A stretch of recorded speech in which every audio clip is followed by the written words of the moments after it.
Sekolin'ny fiangonana Africain Malatsinainy Bakary ny collège finoana mpampianatra telo miravavy no hanaovan'ny izany sekoly izany Tanjobily volafotsy amin'ity taona ity. Ny collège fikoloana dia sekoly fiangonana FJKM Alatsinainy Bakary synode apartany Atsimon'ny Arivo Miray.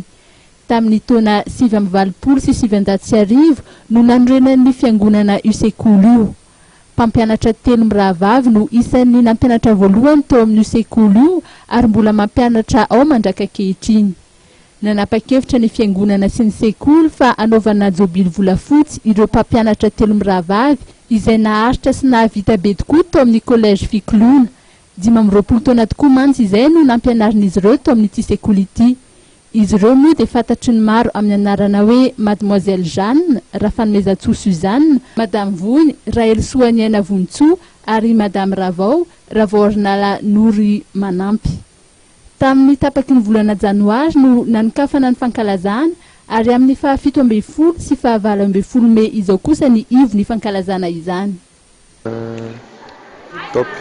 Noho ny fahasoavan'Andriamanitra dia hototosaina ny asabotsy fa 17 sy ny alahady fa 20 volana Mey izao ny jobily famezam-boninahitra an'Andriamanitra no natratraran'ny mpampianatra anankitelo eto amin'ny sekoly fikoloana Alatsinainy Bakary ny 20 taona nampianaran'izy ireo teto amin'ny sekoly.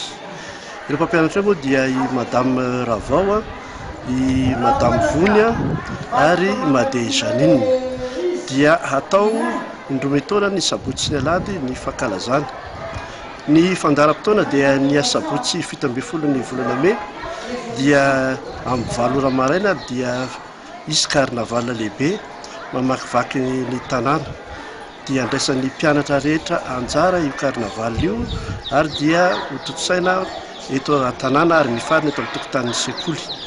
Rehefa tonga eto amin'ny tokotanin'ny sekoly kosa dia isy ny lalao ara-panatanjahantena, foot à 5 sy ny lalao basketball izay fanandrinan'ireo fiangonana manodidina sy ny sekoly ary andraisan'ny mpampianatra ihany koa anjara. Ny hariva kosa dia ny fotoan-dehibe famezam-boninahitra an'Andriamanitra amin'ny fanipaom-pivavahana fanokafana izay hototosaina ao am-piangonana.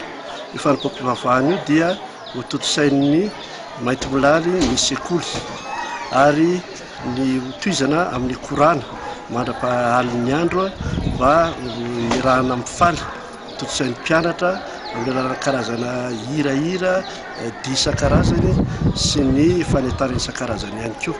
Fa ny fotoan-dehibe kosa dia ny alahady fa 20 volana Mey dia ny fanipaom-pivavahana famezam-boninahitra Andriamanitra izay totosaina ao amin'ny fiangonana ihany manomboka amin'ny 7 maraina. Ny anao ny fanipaom-pivavahana kosa hitarika izany dia ny foibe fitondran-tsekoly ary dia sy ny synode apartany Atsimon'ny Arivo Miray. Rehefa vita ny fanipaom-pivavahana dia ho faranana amin'ny sakafom-pifaliana ny fotoana ny alahady. Ahitana mpianatra 300 ity sekoly ity amin'izao fotoana izao ary efa mahery ny 2 arivo ireo mpianatra efa nanovo fahalalana tao.